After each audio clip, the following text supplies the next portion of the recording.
वैशाख मास महात्म में जिसे सुनना बड़ा ही पुण्यदायी माना जाता है। आज हम उसका पहला अध्याय सुनेंगे। तो चलिए वैशाख मास महात्म्य का प्रथम अध्याय शुरू करते हैं। एक समय की बात है जब ऋषि मुनि धर्म के गूढ़ रहस्यों को जानने के लिए उत्सुक होकर एकत्रित हुए। उन्होंने सूत जी से प्रश्न किया, हे महात्मन, ऐसा कौन सा मास है जिसमें स्नान, दान, जप और तप करने से मनुष्य को अक्षय पुण्य की प्राप्ति होती है? कौन सा समय ऐसा है जिसमें किया गया छोटा सा पुण्य भी अनंत फल देता है? सूत जी ने प्रसन्न होकर कहा, हे मुनियों, आप सभी ने अत्यंत उत्तम प्रश्न किया है। यह प्रश्न न केवल आपके लिए बल्कि समस्त मानव जाति के कल्याण का कारण बनेगा। अब मैं आपको उस श्रेष्ठ मास के विषय में बताता हूँ जो सभी मासों में उत्तम है। वह है वैशाख मास। सूत जी बोले, वैशाख मास सभी महीनों में श्रेष्ठ है। जिस प्रकार गंगा सभी नदियों में श्रेष्ठ है, उसी प्रकार वैशाख मास सभी मासों में श्रेष्ठ माना गया है। इस मास में किया गया स्नान, दान, व्रत और जप अनंत गुना फल देता है।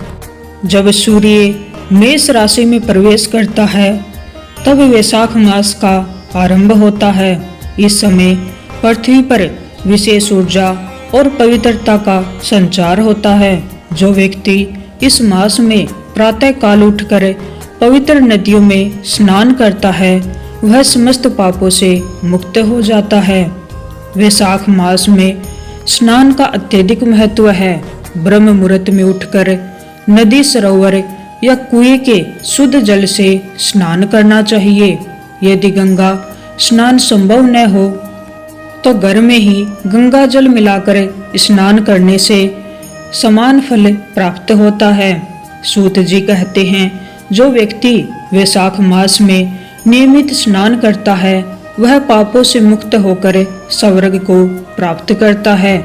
स्नान के समय भगवान विष्णु का स्मरण करना चाहिए और यह प्रार्थना करनी चाहिए, हे प्रभु, मेरे समस्त पापों का नाश करें और मुझे धर्म के मार्ग पर चलने की शक्ति दें। इस मास में दान का विशेष महत्व बताया गया है।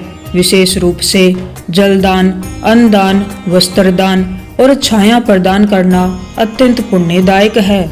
गर्मी के इस समय में प्यासे लोगों को जल पिलाना सबसे बड़ा पुण्य माना गया है। जो व्यक्ति प्यासे को जल देता है वह मानो स्वयं भगवान को तृप्त करता है। अन्नदान भी अत्यंत महत्वपूर्ण है। भूखे को भोजन कराने से मनुष्य को अक्षय पुण्य प्राप्त होता है। वैशाख मास में गरीबों, ब्राह्मणों और जरूरतमंदों को भोजन कराना चाहिए। वैशाख मास में व्रत रखने का विशेष महत्व है। एकादशी व्रत, पूर्णिमा व्रत और अन्य धार्मिक व्रत इस मास में विशेष फल देते हैं। जो व्यक्ति इस मास में संयम पूर्वक जीवन व्यतीत करता है, सत्य बोलता है, क्रोध पर नियंत्रण रखता है और भगवान की भक्ति करता है, वह जीवन में सुख और शांति प्राप्त करता है। वैशाख मास भगवान विष्णु को अत्यंत प्रिय है। इस मास में उनकी पूजा करने से विशेष फल प्राप्त होता है। तुलसी दल, चंदन, पुष्प और जल से भगवान की पूजा करनी चाहिए। सूत जी कहते हैं, जो व्यक्ति वैशाख मास में भगवान विष्णु की भक्ति करता है वह जन्म मरण के बंधन से मुक्त हो जाता है। सूत जी एक कथा सुनाते हैं। एक समय एक व्यक्ति अत्यंत पापी था। उसने जीवन भर अनेक पाप किए थे।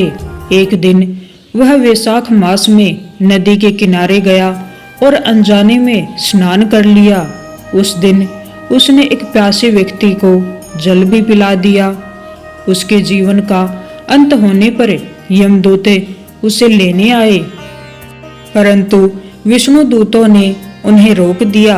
उन्होंने कहा, इस व्यक्ति ने वैशाख मास में स्नान और जलदान किया है, इसलिए यह स्वर्ग का अधिकारी है। इस प्रकार अनजाने में किया गया पुण्य भी इस मास में अत्यंत फलदायी होता है। वैशाख मास में कुछ विशेष नियमों का पालन करना चाहिए। प्रातःकाल जल्दी उठना, शुद्धता का पालन करना, क्रोध, लोभ और मोह से दूर रहना, सत्य बोलना, अहिंसा का पालन करना, ब्रह्मचारी का पालन करना, भगवान का स्मरण करना। इस मास में तप और साधना करने से विशेष फल प्राप्त होता है। ध्यान, जप और योग करने से मन शुद्ध होता है और आत्मा का विकास होता है। जो व्यक्ति वैशाख मास में तप करता है वह अपने पिछले जन्मों के पापों को नष्ट कर सकता है। वैशाख मास में जल का विशेष महत्व है। जल जीवन का आधार है और इस मास में जलदान को सबसे बड़ा दान कहा गया है। सूत जी कहते हैं, जो व्यक्ति इस मास में कुआं, तालाब या जल की व्यवस्था करता है वह अनंत पुण्य का भागी बनता है। अंत में सूत जी कहते हैं, हे मुनियों, वैशाख मास धर्म, पुण्य और मोक्ष का द्वार है। जो व्यक्ति इस मास का पालन श्रद्धा और भक्ति से करता है वह इस लोक में सुख और परलोक में मोक्ष प्राप्त करता है। इस मास में किया गया छोटा सा दान भी अनेक गुना फल देता है। इस प्रकार वैशाख मास महात्म्य के प्रथम अध्याय में इस पवित्र मास की महिमा, उसके नियम और उससे प्राप्त होने वाले फल का विस्तार से वर्णन किया गया है। यह अध्याय हमें सिखाता है कि जीवन में धर्म, दान, स्नान और भक्ति का कितना महत्व है। वैशाख मास केवल एक समय नहीं है बल्कि यह आत्मशुद्धि, सेवा और ईश्वर के प्रति समर्पण का अवसर है। जो व्यक्ति इस अवसर का सदुपयोग करता है वह अपने जीवन को सफल बना सकता है। प्राचीन काल में एक अत्यंत शक्तिशाली असुर राजा था, हिरण्यकशिपु। उसने कठोर तपस्या करके ब्रह्मा जी से वरदान प्राप्त किया था कि वह न दिन में मरेगा न रात में, न किसी मनुष्य से, न किसी पशु से, न घर के अंदर न बाहर, न किसी अस्त्र से न शस्त्र से। इस वरदान के कारण वह लगभग अजेय हो गया। इस शक्ति ने उसके अंदर अहंकार भर दिया। उसने स्वयं को ही भगवान मान लिया और अपने राज्य में आदेश दे दिया कि कोई भी अन्य देवता, विशेषकर विष्णु की पूजा न करे। जो कोई उसकी आज्ञा का उल्लंघन करता उसे कठोर दंड दिया जाता। हिरण्यकशिपु के घर एक पुत्र का जन्म हुआ, प्रहलाद। बचपन से ही प्रहलाद का मन भगवान विष्णु की भक्ति में रमा रहता। वह हर समय नारायण नारायण का जप करता। यह देखकर सभी आश्चर्यचकित थे कि एक असुर कुल में जन्म लेकर भी प्रहलाद इतना सरल, दयालु और धर्मपरायण कैसे है। उसके गुरु उसे राजनीति और युद्ध कला सिखाने की कोशिश करते, लेकिन वह केवल भगवान विष्णु की महिमा का गुणगान करता।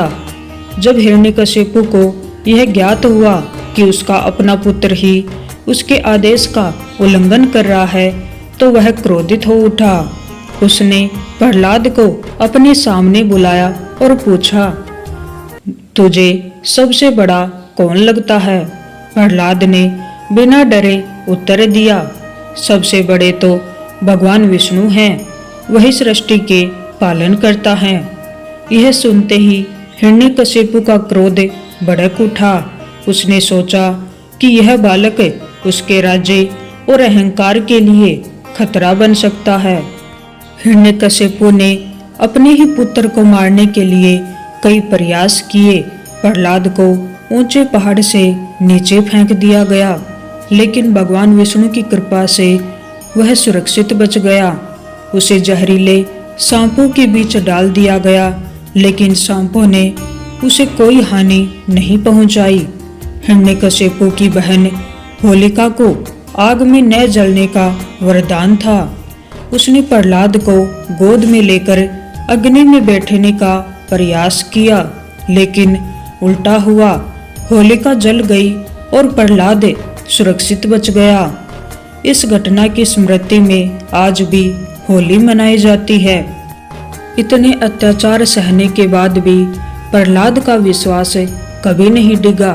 वह हमेशा कहता, भगवान हर जगह है, वे मेरे साथ हैं। उसकी यह अटूट श्रद्धा ही उसकी सबसे बड़ी शक्ति थी।